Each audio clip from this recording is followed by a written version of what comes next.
Wade Davis, I'm just sort of learning more about him because I've been reading up on the file, but he apparently almost died several times while wandering through South America. That seems to be taking the research, you know. And he did this while doing his best on our behalf to sample whatever hallucinogenic plants he could find. He wrote the book on voodoo in Haiti, and he found the poison and the magic that created the zombie. He travels the world, but he calls northern BC home. I'm really happy to have him here. Wade Davis.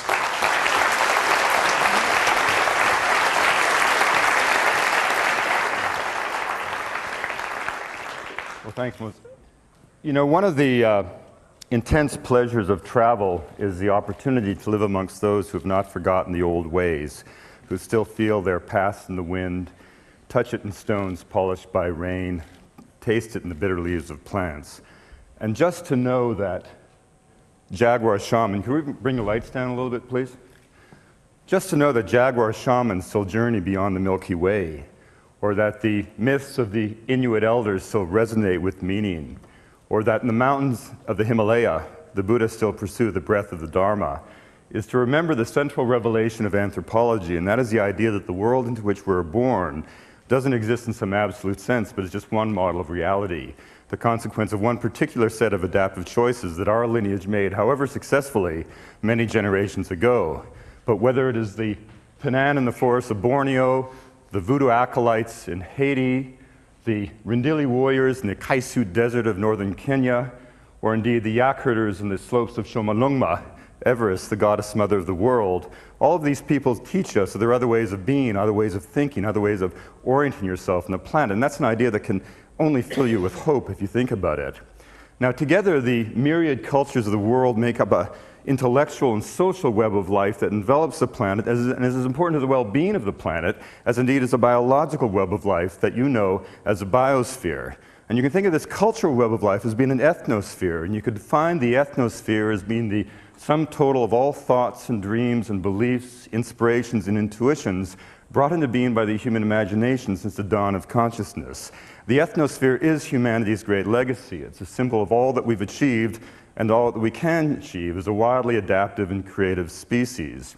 And just as the biosphere is being severely eroded with the loss of habitat and plant and animal species, so too is the, slow these down a little bit, mate. We have this very low-tech hand gestures here. I'm not actually spasmodic. No, don't do anything. But so too is the ethnosphere, and if anything, at a far greater rate. No biologist would dare suggest that half of all species are morbid or on the brink of extinction, because it's simply not true. And yet that, the most apocalyptic scenario in the realm of biological diversity, scarcely approaches what we know to be the most optimistic scenario in the realm of cultural diversity. And the great indicator of that, of course, is language loss. When all of you were born, there were 6,000 languages spoken on Earth. Now, a language is not just a body of vocabulary or a set of grammatical rules. It's a flash of the human spirit. It's a vehicle through which the soul of each particular culture comes into the material realm. Every language is an old-growth forest of the mind, an ecosystem of thought, a watershed of spiritual possibilities. And of those 6,000 languages, today fully half are not being whispered into the ears of babies, which means they're effectively already dead. And what this means is that we're living through an era in which, by definition, half of humanity's intellectual legacy is being lost in a single generation or two. And there are those who, of course, say, wouldn't it be wonderful if we all just spoke one language? Wouldn't communication be facilitated? And I say, great, you know, let's make that language Yoruba. Let's make it Lakota Sioux. And you begin to understand what it would be like to be enveloped in silence, to have no way to pass on the wisdom of your parents, to have no way to anticipate the promise of your children. And yet that dreadful plight is indeed the fate of somebody somewhere on Earth roughly every 2 weeks, because every 2 weeks some elder dies and carries with him or her into the grave the last syllables of an ancient tongue. And this, then, is really the hidden backdrop of our era, the erosion of the ethnosphere. And, you know, there are those who, finally, we've come to sort of understand that what we've dreamed to be true is indeed true, that we're all brothers and sisters genetically. And what we realize is that all human populations share the same mental acuity, and whether that that capacity goes into technological wizardry, or unraveling the complex threads of memory inherent in a myth, or pursuing a 4,000-year tradition of a science of the mind is simply a matter of choice. So what do I mean when I talk about different realities and their different consequences? Well, if we slip into the world of Haitian voodoo for a minute, you find a place where the people move in and out of their spirit realm with an ease and impunity that astonishes the ethnographic observer. The Haitians like to say, you white people go to church and speak about God, we dance in the temple and become God. And this is no black magic cult, this is a complex metaphysical worldview, this distillation of very profound ideas that came over during the tragic diaspora and were sown in the fertile soil of the New World. The moment of spirit possession is not some moment of pathology. On the contrary, it is a moment of divine grace where the soul of the living is displaced by the God, the human being becomes a God, and of course a God cannot be harmed. So you see these incredibly theatrical gestures, voodoo acolytes in a state of trance handling burning embers with impunity, an astonishing example of the mind's ability to affect the body that bears it when catalyzed in a state of extreme excitation. But if we slip into the Amazon, the forests of the Milk River, and come to a people like the Barasana, a people of the anaconda who believe that mythologically they came up the river from the east in the sacred canoes drawn by the anaconda, a people who cognitively do not distinguish the color blue from the color green because the canopy of the heavens is equated to the canopy of the forest, a people who have a marriage rule that dictates that they must marry someone who speaks a different language because everybody of your own language is by definition a sibling, a descendant of the primordial ancestors who ascended the Milk River in that same sacred canoe. Or if we go to the people of the Warani, the most astonishing tribe I was ever with in the Amazon, a people first peacefully contacted in 1958. In 1957, 5 missionaries attempted contact and made a critical mistake. They dropped from the air 8x10 glossy photographs of themselves in what we would say to be friendly gestures, forgetting that these people of the rainforest had never seen anything two-dimensional in their lives. They picked these things up, tried to look behind the face to find the form of the figure, found nothing, and concluded these were calling cards from the devil. So they promptly speared the missionaries to death. But the Warani also speared each other. We traced genealogies back 8 generations and found 2 cases of natural death. 54% of the mortality was due to them spearing each other. And even in those 2 cases, when we pressured them a little bit about it, they admitted that one of the fellows had gotten so old that he died getting old, so we speared him anyway.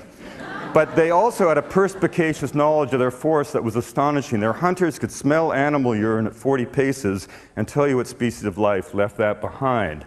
And that kind of acuity in the Amazon gave rise to the knowledge of medicinal plants. Here, curare, the flying death, which yielded D-tubocurarin, but more profoundly, ayahuasca, the vision vine, the most potent of the shamanic preparations. What makes ayahuasca so fascinating is can you pull focus on that, please? It's a combination of things. On the one hand, you have this woody liana, Banisteriopsis capi, which has a series of compounds called beta-carbolines, harmine and harmaline. But it's taken in conjunction with the leaves of a shrub in the coffee family, which has these powerful tryptamines in it, 5-methoxydimethyltryptamine, dimethyltryptamine. To have that stuff, to take that stuff is like being shot out of a rifle barrel lined with Baroque paintings and landing on a sea of electricity. It creates not the distortion of reality, it creates the disillusion of reality. But the fascinating thing is tryptamines are orally inactive because they're denatured by an enzyme found in the human gut, monoamine oxidase. They can only be taken orally if taken in conjunction with another drug that denatures MAO. It turns out that beta-carbolines in this woody liana are MAO inhibitors of the precise sort necessary to potentiate the tryptamines. But here's the intellectual question. How in a flora of 80,000 species of plants did they find these 2 morphologically unrelated plants that, when combined in this curious way, created the equivalent of the sum being greater than the whole of the parts? And there's no explanation in science except trial and error, which is quickly exposed to be a meaningless euphemism. You ask the Indians and they say, don't you know anything about plants? Plants tell us. What do you mean the plants tell us? Well, one tribe, this tribe that I was with last year, I've worked with this shaman for 30 years, his people have 17 varieties of ayahuasca, all of which are referable to our taxonomic eye as the same species. You ask for his form of systematics, and he says, and they recognize these things at distances in the forest. His form of taxonomy is that you take each one on the night of a full moon, and each one sings to you in a different key. Now, that's not going to get you a PhD in botany at University of Toronto, but it's a lot more interesting than counting stamens. And if we move for a minute into the high Andes, you begin to get a sense of the, next slide please, a sense of the power of metaphor and myth played off against landscape. This is a tribe called the Kogi, in a blood-stained continent, the only people never conquered by the Spanish. In the wake of the conquest, they retreated into an isolated volcanic massif called the Sierra Nevada de Santa Marta, where to this day they're ruled by a ritual priesthood, but the training for the priesthood is rather astonishing. The acolytes are taken away from their families at the age of 3 and 4, sequestered in a shadowy world of darkness for 18 years. 2 9-year periods deliberately chosen to mimic the 9 months they spent in their natural mother's womb. Now they're metaphorically in the womb of the Great Mother. And for that entire time, the world only exists as an abstraction as they're enculturated in the values of their society, values that maintain the proposition that their prayers and their prayers alone maintain the cosmic balance. And after 18 years, they're suddenly taken out as young adults from the stone huts at the edge of glaciers, and they see for the first time a sunrise. And in that crystal moment of awareness, the first light, everything they have learned in the abstract is affirmed in stunning glory. And the priest who has trained them steps back and says, you see, it's as I've told you all these years. The world is that beautiful. It's yours to protect. They consider themselves the elder brothers. They dismiss us as the younger brothers who have screwed everything up. And if we move down the Andes, you begin to see the metaphor of landscape and sacred geography. A coca diviner who reads the future in the venation on the back of the leaves, a skill that can only be possessed by someone who has successfully survived a lightning strike.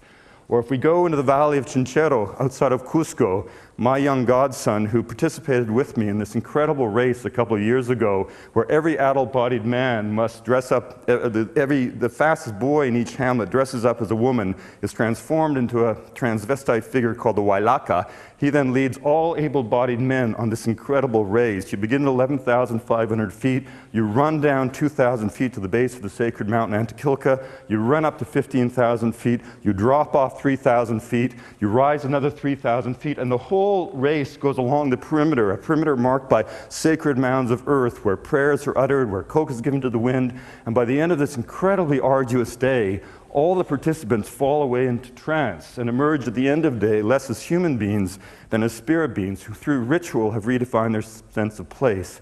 I was the only outsider ever to participate in this ritual, and I only got through that day by chewing more coca leaves than any human being has chewed in the 4,000-year history of the plant. But this begins to give you a sense of the relationship between indigenous people and landscape. We always tend to invoke Rousseau or Thoreau to explain this unique relationship. We make that mistake. Indian people are neither sentimental nor weakened by nostalgia, but they have nevertheless forged through time and ritual a traditional mystique of the earth that's not based on being self-consciously related to it, but on a far more subtle intuition. And that is the idea that the earth itself only exists because it's breathed into being by human imagination. Now, what does that mean? It means a young kid from the Kwagyu from British Columbia who believes that the rainforest that is the abode of Hukuk and the crooked beak of heaven and the cannibal spirits that dwell at the north end of the world is going to have a profoundly different relationship to that forest than a kid like myself raised in a society that believed that that forest existed to be cut.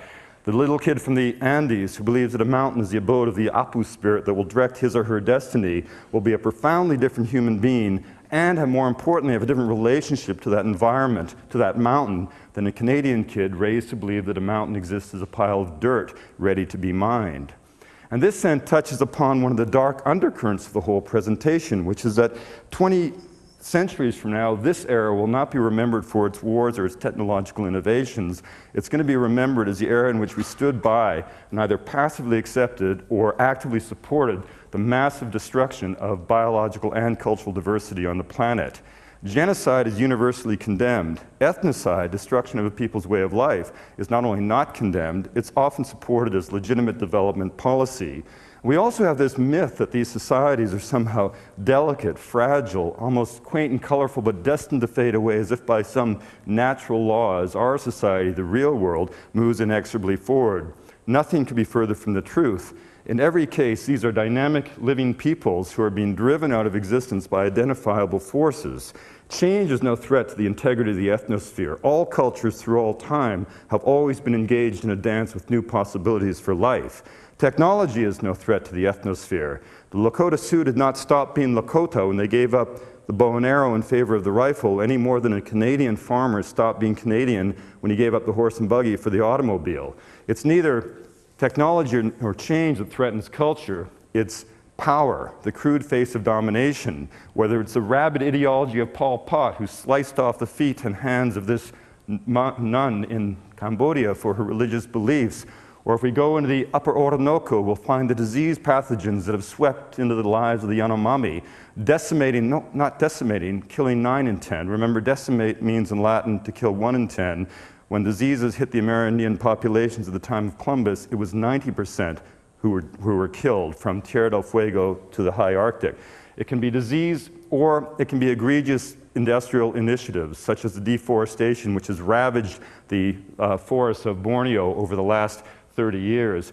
I love living with nomads because we all once were wanderers on a pristine planet. And it was only 10,000 years ago, at the time of the Neolithic, that we all succumbed to the cult of the seed, and the poetry of the shaman became the prose of the organized priesthood. And we developed specialization, hierarchy, and order as we know it. But nomadic societies are profoundly different. In a nomadic society, could we just go back one? In a nomadic society, sharing becomes an involuntary reflex because you never know who will be the next to bring food to the table.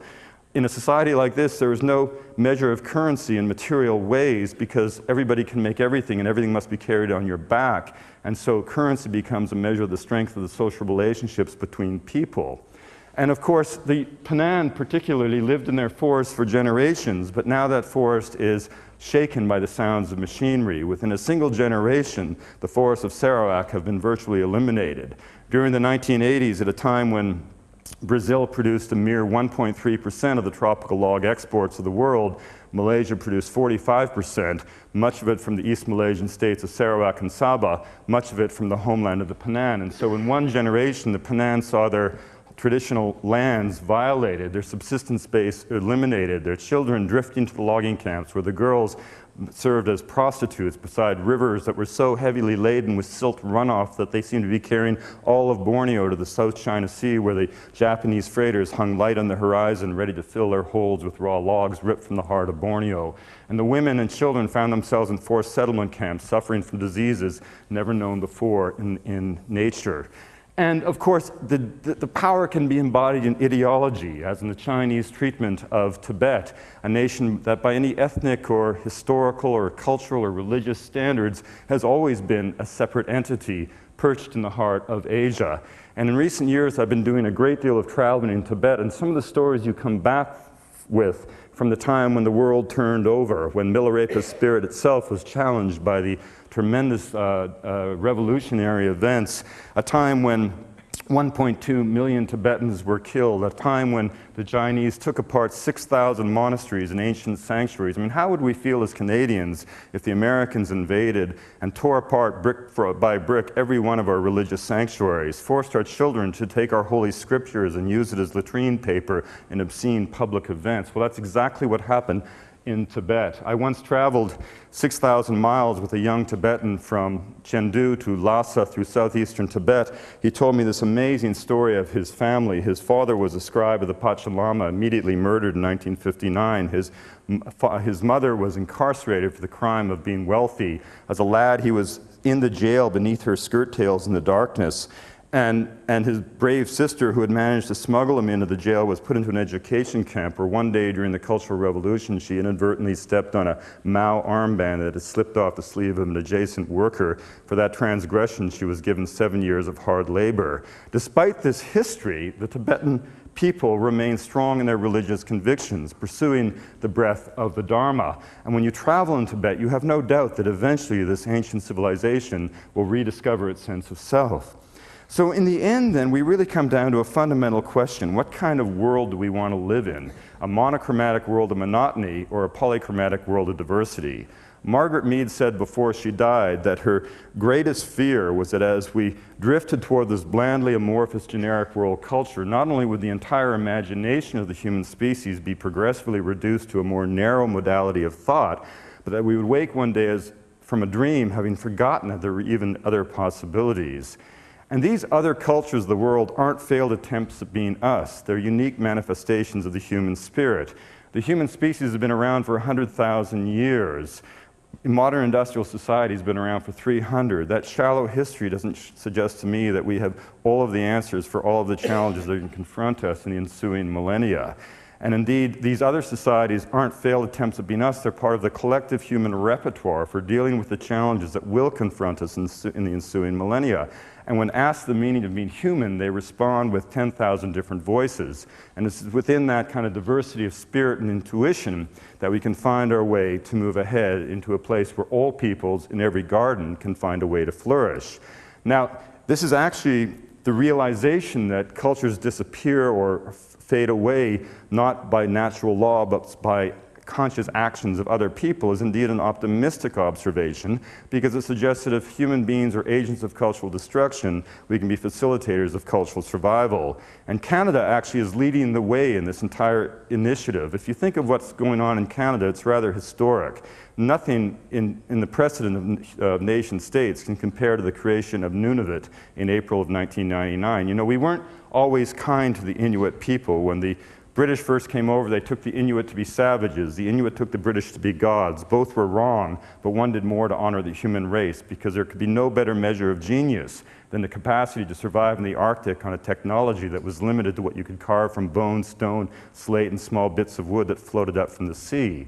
When the British mimicked the ways of the Inuit, they achieved great feats of exploration. When they failed to do so, they suffered terrible deaths. But the Inuit didn't fear the cold, they took advantage of it. The runners of their sleds were originally made of fish, Arctic char, laid in a row and wrapped in caribou hide. And during the 1950s, only a generation ago, in a dark moment in Canadian history when we forcibly moved the Inuit into settlements to establish our sovereignty in an archipelago that could have gone back to the Europeans, this man on the left, who I went narwhal hunting with at the tip of Baffin Island, his grandfather categorically refused to go into the settlements. The family, fearful for his life, took away all of his weapons, all of his tools, hoping that that would force him into the settlements. Did it? No. In the middle of an Arctic night with a blizzard blowing, the old man stepped outside of the igloo, pulled down his caribou hide trousers, and defecated into his hand. As the feces began to froze, he shaped it into the form of a knife. As the shit knife took final form, he put a spray of saliva along the edge of it, and when it was fully frozen, he butchered a dog with it. He skinned the dog with it, improvised leather traces from the skin, took the rib cage, improvised a sled, harnessed up an adjacent dog, and shit knife and belt disappeared into the Arctic night. Now talk about getting by with nothing. And in many ways, this is a great symbol of hope for all of us around the planet, because in the end, we need the dreams of these young Penan boys, just like we need the hopes and spiritual intuitions of these young Tibetan monks that I photographed just last fall on the edge of the Nepali frontier, because for all of us, through all time, all of these people stand apart as symbols of the naked geography of hope. Thank you very much.